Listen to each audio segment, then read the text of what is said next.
দিনের পর দিন স্যাক্রিফাইস করে গেছেন যাদের জন্য, তাদের বেশিরভাগই আপনার জন্য ছিটাফোটাও স্যাক্রিফাইস করার মানুষ নয়। দুনিয়ায় আপনি নিজে ছাড়া বাকিদের মধ্যে খুব কমই আপনার আপনজন হবে।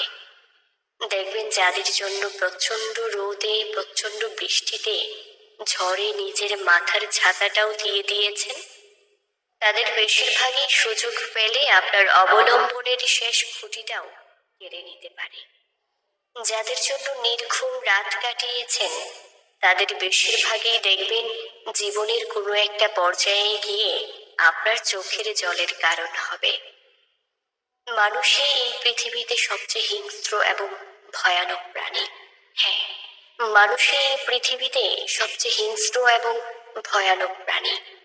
যে প্রাণীগুলোকে আমরা হিংস্র বলে সারা জীবন জেনে এসেছি, এই যেমন হায়েনা, বাঘ, সিংহ, এমনকি কুকুরও, তারা কখনো কখনো স্বজাতির ক্ষতি করে না।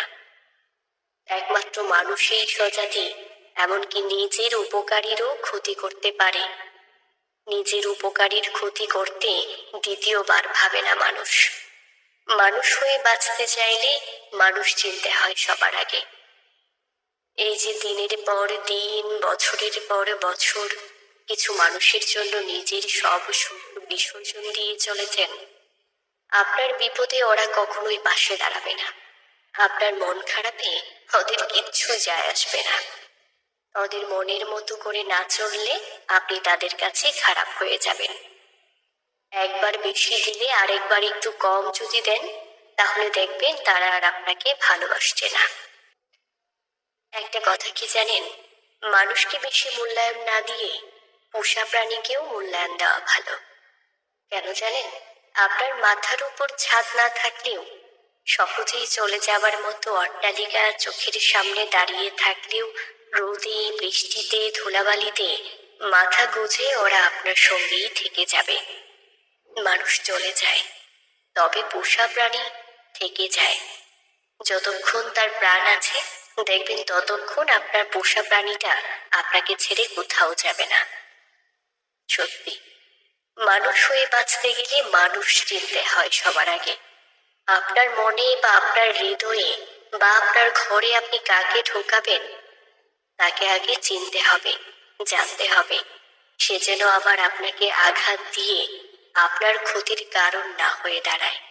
আপনার শেষ অবলম্বনটুকু বা শেষ খুঁটিটাও যাতে কেড়ে নিতে না পারে। তাই বলছি, একদিন আপনি বুঝে যাবেন দুনিয়ার বেশিরভাগই মানুষ আপনার কেউ হয় না।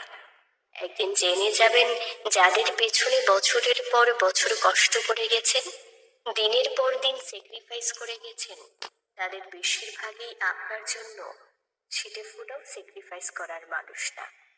মানুষকে চিনতে শিখুন। আপনার হৃদয়ে বা আপনার মনে কোন মানুষ, তাকে আপনি সেরা যে জবাবটা দিতে পারেন তা হচ্ছে আপনার নীরবতা। আপনার সর্বোচ্চ চেষ্টার পরও যে আপনাকে ভুল বোঝে, দুর্ব্যবহার করে, তাকে আপনি সেরা যে জবাবটা দিতে পারেন তা হচ্ছে আপনার নীরবতা। দিক বা না দিক, আপনিও একদিন খুব বাজেভাবে ঠকে যাবেন, হয়তো অন্য কারো কাছে, নয়তো অন্য কোনো ভাবে। তবে ঠকে আপনি অবশ্যই যাবেন, কারণ বাস্তবতা হচ্ছে তার থেকে আপনার মুক্তি মিললেও তার রুহের হায় থেকে কখনোই আপনার মুক্তি মিলবে না। কাউকে বিনা কারণে অন্যায়ভাবে আঘাত করলে, কারো সাথে বেইমানি কিংবা প্রতারণা করলে সাময়িকভাবে আপনি নিঃসন্দেহে ভালো থাকবেন, তবে বেশি দিন ভালো থাকবেন না। জীবনের শেষ দিন পর্যন্ত তো কখনোই না। আর অপারের কথাটা নাই বললাম। বিশ্বাস ভাঙার প্রতিযোগিতায় আপনি খুব দক্ষতার সহিত কারো বিশ্বাস ভাঙছেন। আপনার দেওয়া দুঃখ কষ্টের প্রার্থনায় বসে কেউ চোখের জল ফেলছে। প্রস্তুত থাকুন, আজ না হয় কাল আপনার বিশ্বাসও কেউ না কেউ ভাঙবে, আপনার চোখের জলও কেউ না কেউ ফেলবে। ইচ্ছাকৃতভাবে আপনি কারো ক্ষতি সাধন করলে আপনার ক্ষতিও কোনো না কোনো ভাবে হবেই। অন্যের দুর্বলতা, সরলতা কিংবা ভালোবাসার সুযোগ নিয়ে আপনি যা যা অন্যায় করবেন, গোলাকার এই পৃথিবীতে ঘুরে দেখবেন তার সবটাই আপনি ফিরে পেয়েছেন, শুধু সময়ের অপেক্ষা। আপনার অন্যায়, অত্যাচার, অবিচার, বেবিচার, অপকর্ম, প্রতারণা, ঠকানো, বেইমানি সবকিছু আপনি ভুলে যেতে পারেন।